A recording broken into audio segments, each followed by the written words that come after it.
એક વિશાળ અને હરિયાળા જંગલની નજીક એક નદી વહેતી હતી. આ નદીના કિનારે એક ઊંટ રહેતું હતું. ઊંટ સ્વભાવે ખૂબ જ ભોળું, શાંત અને મહેનતુ હતું. તે આખો દિવસ નદી કિનારે ઉગતું ઘાસ ખાતું અને મસ્ત રહેતું. તે જ જંગલમાં એક શિયાળ પણ રહેતું હતું. શિયાળ તેના કુદરતી સ્વભાવ મુજબ ખૂબ જ ચાલાક અને સ્વાર્થી હતું. એક દિવસ શિયાળની નજર ઊંટ પર પડી.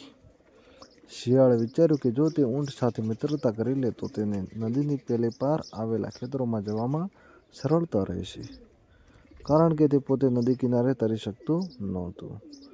આમ સ્વાર્થ ખાતર શિયાળે ઊંટ સાથે મીઠી મીઠી વાતો કરીને મિત્રતા કેળવી. એક દિવસ બપોરના સમયે શિયાળ ઊંટ પાસે આવ્યું અને બોલ્યું, મિત્ર ઊંટ, તને ખબર છે, નદીની પેલે પાર એક શેરડીનું ખૂબ જ સુંદર ખેતર છે. ત્યાંની શેરડીઓ એટલી મધુર અને રસદાર છે કે મોઢામાં નાખતા જ ઓગળી જાય. આપણે અહીં આ સૂકું ઘાસ ખાઈએ છીએ, એના કરતાં તો ત્યાં જઈને જયાફત ઉડાવીએ તો કેવું? ઊંટને પણ શેરડીની બહુ ભાવતી હતી. તેણે કહ્યું, વાત તો તારી સાચી છે મિત્ર, પણ નદી ખૂબ ઊંડી છે.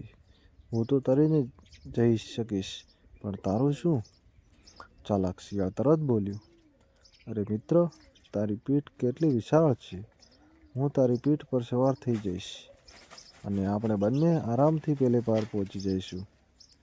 ભોળું ઊંટ શિયાળની વાતોમાં આવી ગયું અને તે તૈયાર થઈ ગયું.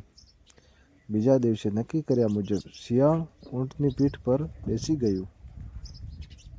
ઊંટ નદીમાં ઉતર્યું અને ધીમે ધીમે સામે કાંઠે પહોંચી ગયું. સામે શેરડીનું ખેતર લહેરાતું હતું. બંને જણા ખેતરમાં ઘૂસી ગયા. શિયાળ નાનું હતું એટલે તેનું પેટ જલ્દી ભરાઈ ગયું. તેણે થોડી જ વારમાં તરાઈને શેરડી ખાઈ લીધી. બીજી તરફ ઊંટ મોટું પ્રાણી હતું. તેને ધરાતા વાર લાગે તેમ હતી. તે હજુ તો શાંતિથી મધુર શેરડીનો સ્વાદ માણી રહ્યો હતો.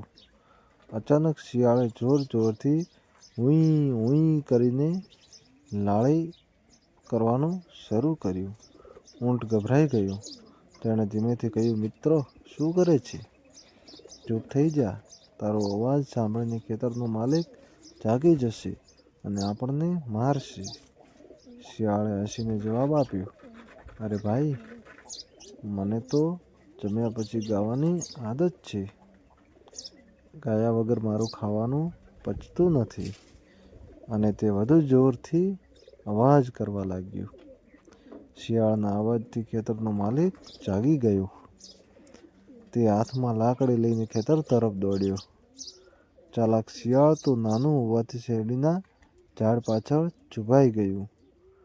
પણ બેચારો મોટો ઊંટ ક્યાં છુપાય? ખેતરના માલિકે ઊંટને જોયું અને તેને લાકડીઓથી ખૂબ જ માર માર્યો. ઊંટ માંડ માંડ પોતાનો જીવ બચાવીને નદી કિનારે પહોંચ્યો. તેનું આખું શરીર દુખતું હતું. થોડી વાર પછી શિયાળ બહાર આવ્યો અને ભોળા ભાવે બોલ્યો, ચાલો મિત્રો, હવે પાછા જઈએ. ઊંટ અંદરથી ખૂબ ગુસ્સામાં હતો, પણ તેણે કંઈ જ ન કહ્યું અને શિયાળને પોતાની પીઠ પર બેસાડી નદીમાં ચાલવા માંડ્યો. જ્યારે ઊંટે નદીમાં ડૂબકી લગાવી ત્યારે શિયાળ સાવ ગભરાઈ ગયું હતું. તે પાણીમાં ફાંફા મારવા લાગ્યું. તેને તરતા આવડતું નહોતું, પણ ઊંટનો જીવ દયાળુ હતો. તેણે વિચાર્યું, શિયાળે ભલે મારી સાથે ખોટું કર્યું, પણ જો હું તેને અત્યારે નહીં બચાવું તો તે મરી જશે. વેર લેવા માટે કોઈનો જીવ લેવો એ પણ પાપ છે.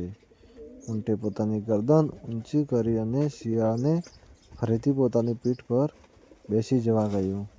થરથર ધ્રુજતું શિયાળ ઊંટની પીઠ પર ચડી ગયું. કિનારે પહોંચ્યા પછી શિયાળ નીચે ઉતર્યું. તેની ચાલાકી હવે ઓગળી ગઈ હતી. શિયાળની આંખોમાં આંસુ હતા. તેણે ઊંટની સામે જોઈને કહ્યું, મિત્ર, તે આજે મારો જીવ બચાવ્યો. મેં તારી સાથે દગો કર્યો, તને ખેતરના માલિકના હાથે માર ખવડાવ્યો, પણ તે બદલો લેવા છતાં મને મારવા ન દીધો. મને મારી ભૂલ સમજાઈ ગઈ છે. સ્વાર્થમાં આંધળો થઈને મેં એક સાચા મિત્રને ખોઈ દીધો હોત. ઊંટે શાંતિથી કહ્યું, મિત્ર શિયાળ જેવા સાથે તેવા કરવાની મારી ઈચ્છા નહોતી, પણ તને એ સમજાવવું જરૂરી હતું કે જે દુઃખ તે મને આપ્યું તેવું જ દુઃખ બીજાને પણ થઈ શકે છે. થોડા દિવસો વીતી ગયા. હવે શિયાળ ખરેખર બદલાઈ ગયું હતું. તે ઊંટ માટે હજુ ઘાસ શોધી લાવતું અને બંને સાથે સમય વિતાવતા. એક દિવસ જ્યારે તેઓ જંગલની બીજી બાજુ ફરી રહ્યા હતા, ત્યારે તેમણે દૂરથી એક સિંહની ગર્જના સાંભળી. શિયાળ તરત જ સાવધ થઈ ગયું. તેણે જોયું કે એક ભૂખ્યો સિંહ ઊંટ તરફ જ આવી રહ્યો છે. ઊંટ મોટું પ્રાણી હોવાથી જલ્દી ભાગી શકે તેમ નહોતું. શિયાળે વિચાર્યું, આજે મારે ઊંટનું ઋણ ચૂકવવાનો સમય આવ્યો છે. શિયાળ સિંહની સામે જઈને ઊભો રહી ગયો. સિંહ ત્રાડ પાડીને બોલ્યો, નાનકડા શિયાળ, તું કેમ રસ્તામાં આવે છે? મારે આ ઊંટનો શિકાર કરવો છે. શિયાળે હિંમત ભેગી કરીને કહ્યું, મહારાજ, આ ઊંટને ન ખાશો. આ ઊંટ બીમાર છે. તેને એક એવો રોગ થયો છે જે જો કોઈ તેને ખાય તો તે પણ મરી જાય. એટલા માટે જ તેના માલિકે તેને જંગલમાં છોડી દીધો છે. જો તમે જીવતા રહેવા માંગતા હો તો પેલી ગુફા પાછળ એક હરણ છુપાયેલું છે, તેને ખાઓ. સિંહ શિયાળની વાતોમાં આવી ગયો અને ઊંટને છોડીને હરણની શોધમાં બીજી તરફ ચાલ્યો ગયો. ઊંટ આ બધું જોઈ રહ્યો હતો. તેને નવાઈ લાગી કે આ નાનકડા શિયાળે પોતાની જાન જોખમમાં મૂકીને તેનો જીવ બચાવ્યો. ઊંટે શિયાળને ગળે લગાવ્યું. હવે તેમની મિત્રતામાં સ્વાર્થ નહોતો, પણ વિશ્વાસ હતો. શિયાળે ચાલાકી છોડી દીધી અને ઊંટે શંકા કરવાનું છોડી દીધું. તેઓ બંને જંગલમાં હળીમળીને રહેવા લાગ્યા.